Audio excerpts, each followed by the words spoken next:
So to make it really personal, growing up, without fail, I would always be asked by people whether my family was from the good or bad Korea. Early on, I became aware of and frustrated with this sweeping good versus bad binary that I knew couldn't possibly reflect what actual people in either North or South Korea truly are like. I was motivated to work on North Korea out of this need to answer the question of why there is a North Korea, why there's a South Korea.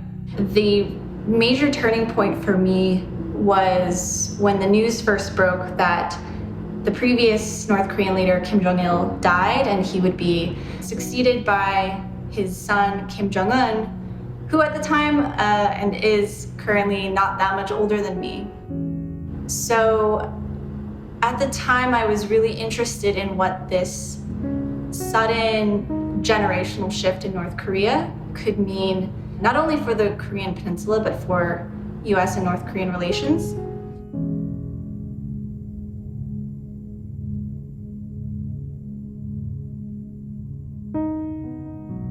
Scientists have worked internationally with counterparts all over the world for decades. Government-funded scientists have done the same. In the United States, we have agreements that our government entities sign on behalf of researchers in U.S. institutes and agencies working with counterparts from all over the world. Sometimes scientific relationships have been utilized as a way to build relations with countries that the U.S. hasn't had solid diplomatic relations. And this was done with China, the US and the former Soviet Union. It's also happened between private sector entities in the US and Iranian scientists and Cuban scientists and a host of other countries. In the case of North Korea, much of the past scientific engagement has been through consultations in the security area between scientists and also humanitarian technical assistance in such areas as food, security, agriculture, and in health. My work with North Korea really began in 2007 when I went to an international meeting that AAAS, the American Association for the Advancement of Science, organized. And I was invited to a side meeting where I learned about collaborations with North Korea in science, which totally surprised me because I had worked a lot in Asia and globally by that time, involving scientists all over the world. I pulled Stu Thorson, who had presented at that event, aside afterwards and asked if I could chat about the prospects of building on his collaboration at Syracuse University with Kimchak University in North Korea. Developing a relationship with North Korea was not easy. We built on an existing very solid relationship and talked about our vision of how we could expand science engagement between the United States research community from universities and other places to partners in North Korea. Well, you know, people are really surprised to learn that Americans go to North Korea. AFSC started in 1980 with people-to-people exchanges and then gave help with the famine. And in 1996, or about 25 years ago, started an agricultural development program. And it's funny, Americans see the fact that there hasn't been much contact between North Korea and the US for a long time, and the number of people who actually have first-hand knowledge of North Koreans is decreasing. It's our North Korean partners who also point out to me, wow, there aren't very many people left around in the North Korean government who have experience in how to work with Americans. Addressing real human needs in North Korea in a pragmatic and a respectful way, we believe opens the door for other kinds of exchanges at higher policy levels. So when we're talking about U.S.-North Korea relations, I think it's important to remember that we're talking about a state of war that's existed for over 70 years at this point. It's an important flashpoint not just for Northeast Asia, but for the entire world as well. The sheer violence and devastation of the Korean War, which happened, yes, 7 decades ago, continues to separate millions of families. It resulted in 4 million casualties, completely leveled North Korea at the time. And I think that history is painfully minimized here in its nickname, the Forgotten War. But in my experience, recalling that history, being aware of the fact that this conflict has never resolved, that decades upon decades have passed without a proactive effort to reach a peaceful settlement. All of this has been critical for me to appreciate just how challenging our present day frictions are between our countries. And the playbook for getting out of these types of situations is by and large the same. It starts with small things like people-to-people exchanges, typically in the field of science, humanitarian operations, and perhaps opening a liaison office or even a full-blown diplomatic embassy at some point. The problem with contemporary approaches to North Korea has been that they're fully centered on isolation and pressure. The idea being essentially that through enough isolation and pressure that North Korea can be forced to change its behavior, to give up its nuclear weapons, or even to collapse. However, we haven't seen this approach work, and it's been tried for 70 years. And North Korea has endured the fall of the USSR, it's endured a famine, epidemics, and so many other things, natural disasters, and it hasn't buckled to date. So on the other end of that would be a principled diplomacy or an engagement policy, something that took a step-by-step approach that looked to rebuild a relationship from the ground up, and typically starting with human needs and human relationships, and working towards the larger issues from there. If we're ever going to make progress on issues as complex as the nuclear crisis between two countries that have no relations, that are technically still at war, then we really need to start from the very basics. People-to-people engagement provides an opportunity for people to see each other as real human beings, not as the political ideology, not as the caricature that's been built in the public, but really connect to each other on a human level. There are very few avenues for person-to-person contact and exchange between the United States and North Korea. And science diplomacy has been one of the few areas where it's been possible to build collaborative relationships and create a flow of information and knowledge that's gone both ways. I really do believe that scientists are some of our unsung heroes when it comes to diplomacy, because when scientists carry out things like international exchanges, they're not only building cooperation around some of humanity's largest and most pressing issues, they're also building an understanding of the other side's interests and values. And when you're entering into negotiations, understanding the other side's interests and values is paramount to success. And so integral to successful negotiations are things like people-to-people exchanges, and especially in the scientific realm.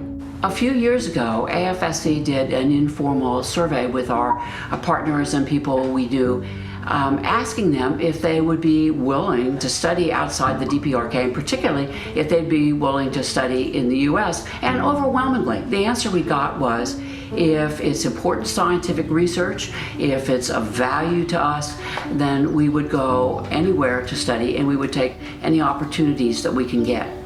In my current role, I speak with a lot of scientists who would love to engage with scientists in other countries to be able to address critical issues of priority. But they don't know how. They don't know how to reach international partners. And what we see from the US DPRK example is that scientific societies can help provide a forum to be able to recruit those scientists who may be interested, to teach them how to actually engage in the basics of science diplomacy and how to share the results of what they've done.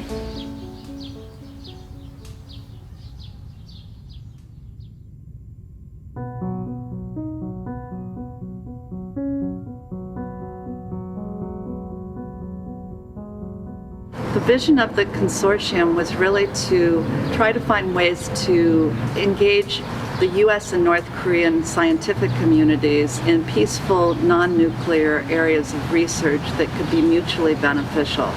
Stu Thorson brought in his colleague Fred Carrier, who headed the Korea Society and had a relationship with the UN mission. Eventually, over time, met with officials there and invited them to come to annual meetings that were scientific meetings to learn more about what research collaboration and science collaboration with US scientists would look like.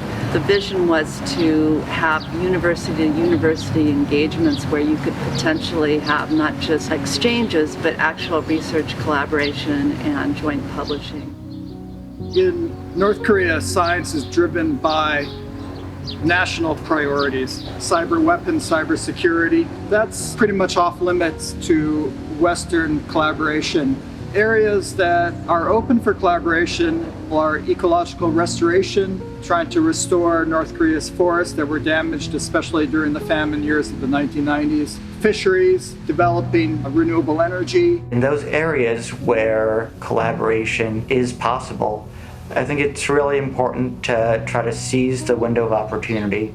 We decided to bring the North Korean officials to the scientific meetings that the AAAS organized every year. So we brought them to Boston and then to Chicago and eventually to San Diego to meet with leading scientists from all over the United States and all over the world. After these series of engagements with the mission, we got an invitation from the North Korean Academy of Sciences to send a delegation to Pyongyang. This would be the first U.S. science delegation to Pyongyang. Got the funding and created a delegation and went in December 2009. Our head of our delegation was Peter Agre, a Nobel laureate from Johns Hopkins. Science diplomacy trips were really a new event for me. We made scientific trips, certainly our work in malaria, but the opportunity to travel to the DPRK, North Korea, was an exceptional opportunity. And I lectured all over the world, and oftentimes I'll ask an audience of people to raise their hands if they've been to the DPRK, and only one time did one hand go up. So it's a destination which is very important, but pretty much off limits. We flew in from Beijing to Pyongyang, and were put up in a large hotel in downtown Pyongyang and met our hosts, the members of the State Academy of Science. Mr. Hong, the leader, was a wonderful host. We went to the Red Cross Hospital. We went to the Academies of Science University and heard younger scientists give their research presentations in English, which was excellent. We had a whole host of other side trips. I was able to present part of my Nobel lecture to the young Koreans, and the reception was very positive. They were glad to meet us, even though they confided that they had never met Americans before. It was a chance to actually share stories of our lives.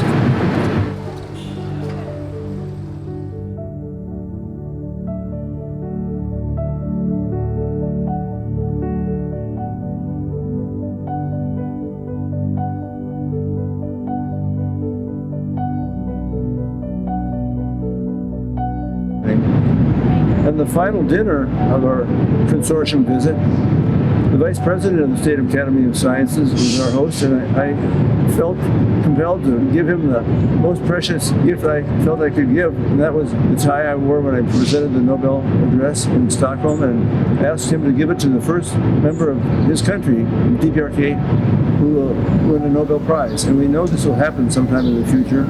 After our trip to Pyongyang, we signed an agreement between the consortium and the DPRK State Academy of Sciences. In this agreement, it called for reciprocal exchange visits. So the next step was to invite them to send a delegation to the United States. We decided to have that delegation come to Atlanta, Georgia. We worked with the Sam Nunn School there that had previous delegations from DPRK. We worked with Georgia Institute of Technology, the University of Georgia, Emory University, and the Carter Center, and had a wonderful week of meetings, and that led to another agreement to start building a foundation of collaboration focused on English language training and helping the DPRK get access to journals through a virtual science library. We had, by that time, built up a foundation of trust, and we decided we really needed to focus on some prospective areas for research collaborations. We were successful at getting funding to bring a delegation of about 16 people to Italy for a week to focus on collaboration. And there the North Koreans sent a delegation from the Academy of Sciences, and they gave excellent presentations on different areas of research collaboration. It was Nelson Mandela who said, if you want to make your enemy your friend, then work with him and he becomes your partner. And that's really true in the Korean case. It may be that the only thing we can agree on is where to go to lunch. But gradually we work to expand our common space to where it gets larger in terms of the kinds of projects that we can work on. We don't try to push them to do things they want to do. Quite the contrary. We want them to feel safe and confident in the kinds of things we do together. And in that way, we build the kind of trust that positions us to work on different, more difficult things. Having the communications go smoothly was always a challenge. The UN mission was excellent at helping us facilitate collaboration because we couldn't just email our counterparts directly. They are isolated. It's difficult for them to travel internationally. Well before the COVID pandemic, this was always an issue with trying to connect with the North Koreans. We have found that North Korean scientists are eager to collaborate, very engaged once we're able to meet with them in person, and most importantly, able to work together as a team with mutual trust. Many years ago, it might have been okay for Western scientists to go into a less developed country and dictate the research plan and essentially enlist local scientists as assistants in this sort of research. That's no longer acceptable, and the scientists that we've worked with come in with the view that this is a partnership, and the North Koreans appreciate that. North Korea has a lot to offer the scientific community. They have tremendous biodiversity. They have a unique population, both genetically, but also in terms of their national history and origins. And I think there's a lot that can be learned. Science is a subject which benefits everyone. It's not something that we're trying to sell. And by discussing science with our counterparts in countries like DPRK, friendships can develop. So in 2011, I was based in Beijing for Science magazine and received an inquiry from an International Cooperation Bureau in Pyongyang. And the question concerned a volcano on the border of North Korea and China. Mount Paektu is an important symbol of the Korean people. It's the birthplace of the Korean nation. There was some volcanic unrest, seismic unrest in the early 2000s at Paektu. And North Korean volcanologists rightly were concerned about the threat of an eruption. And they wanted to bring in Western collaborators to help assess the threat. I contacted a good friend of mine, a volcanologist at the University of Cambridge in England. I asked him if he was interested in visiting North Korea, and he readily agreed, and he enlisted a colleague, James Hammond, who he'd worked with in the past. I received a phone call from a colleague, and that seemed too good an opportunity to miss. So about 3 weeks later, we were on the plane, traveling via Beijing, arriving in Pyongyang, and were flown up to the volcano and had a fantastic week on the volcano, learning about the research there and working with the scientists to develop new collaborations and new projects. I mean, it's a fascinating, enigmatic volcano. On a fundamental level, we don't even really understand why it's there. It doesn't obey the normal kind of mechanisms that drives volcanism. It was responsible for one of the biggest eruptions in human history in the year 946. And more recently, it showed signs of unrest. So all of this kind of had rejuvenated regional interest in the volcano.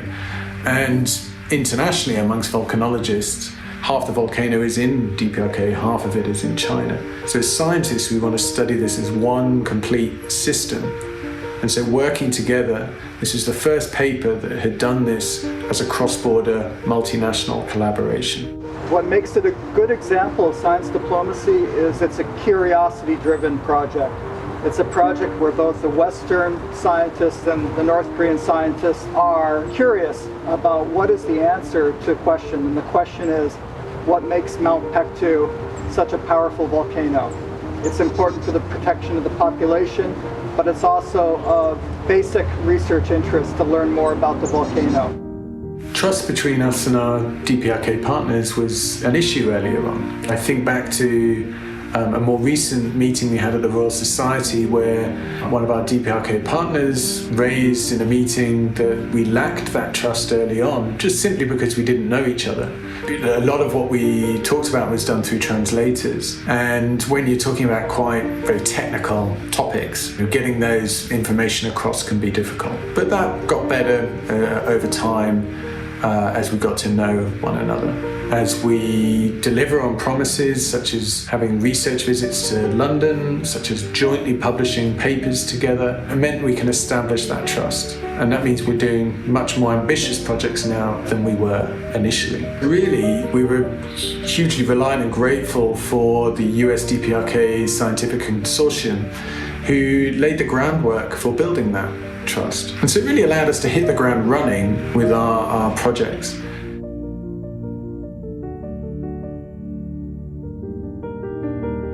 The volcanology cooperation with the DPRK continues to this day, but it is also impacted by sanctions and political relations. In 2015, the US rejected an offer from the DPRK to suspend nuclear and missile testing in exchange for the suspension of a forthcoming round of US ROK joint military exercises. This led to tensions in US DPRK relations, and with no prospects for talks to resume, the North Koreans began an extensive campaign of missile testing. This led to a cycle of testing and sanctions responses that continued and intensified over the next few years, making such things as scientific exchanges between the US and DPRK nearly impossible.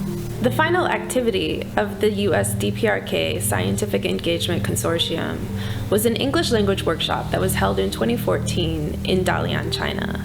It was designed for 20 members of the DPRK State Academy of Scientists. This was originally supposed to have been the first of 3 workshops that were funded through several partners. However, as preparations got underway in early 2015 for a second workshop, the consortium was notified by its DPRK partners that it would need to be postponed. The consortium also started to get pushback from the US side, including its potential funders, as US DPRK relations took a turn for the worse. I think the consortium helped to establish a proof of concept in the idea of US science diplomacy with North Korea when there's the will to follow through with it to get it done. In the years since the consortium took off, the political situation between North Korea and the United States, and for that matter, relations between North Korea and much of the rest of the world has only gotten worse, and that's meant that the room for opportunities for science diplomacy, as narrow as they were to start with, have only gotten narrower. That being said, I retain hope that the US and North Korea might be able to begin making progress on changing their relationship. And if that happens, if we start to get to the point where there's a real transformation of the US relationship with North Korea, then science diplomacy and scientific collaboration, I think, will play an important part in facilitating that change. Security is not a zero-sum game.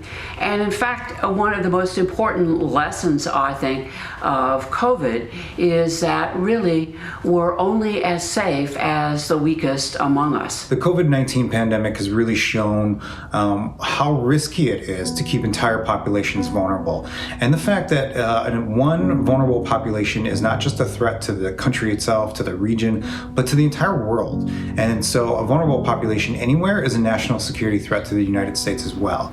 We learned that, when you don't have as many access to resources, that you find really creative ways to engage and to do workarounds in science. It takes a lot of time to find the right partners in North Korea, whether they're individuals or institutions, and to start to build a relationship with them, to build rapport. It's especially hard, I think, for Westerners to try to understand North Korea's system, how it operates, how their counterparts might fit into it, and it takes a pretty steep learning curve to figure out how to navigate it. Peace, like war, doesn't just break out. Peace, like war, takes a lot of effort. It takes strategy, it takes investment, it takes persistence. It's amazing to me that somehow we would think that the risks of war are less frightening than the risks of peace. Some of the biggest challenges we face as a society require global engagement. They require working across boundaries despite what are going to be big political issues. And so I think science and embracing international collaboration is going to be really important for the next generation of scientists. To the next generation of practitioners in this field, I would highly recommend you remember to enter into these experiences with an open mind and without expectation, and really allow yourselves this space to really learn about your counterparts as people, as well as in their professional capacities. There's a tremendous amount that we have in common in terms of our humanity and our goals for ourselves personally and our families and our institutions and our world. I think Americans should know that the citizens of DPRK and the scientists in particular are wonderful people. I think we clearly share the best wishes for each other's futures. The trip in 2009, I believe, has started friendship between scientists from the US and North Korea that we hope will continue. We hope to have increased interactions, collaborations, and this will bring our countries together. I think in the future, when people look back on the relations between the US and North Korea, this may be a turning point wherein we can recognize the best intentions on both sides and do things to make the world a better place for our children and our grandchildren. That's my sincere hope. To be honest, I've already felt really inspired by the younger generation, especially younger activists in recent years who really boldly refuse to accept things as they are. I think, while there is a conventional path to working on North Korea through national security or policy, I really encourage people to veer off course and carefully consider what it is about North Korea that you want to work toward, and even what impact you can make on your own country to get you toward that new place.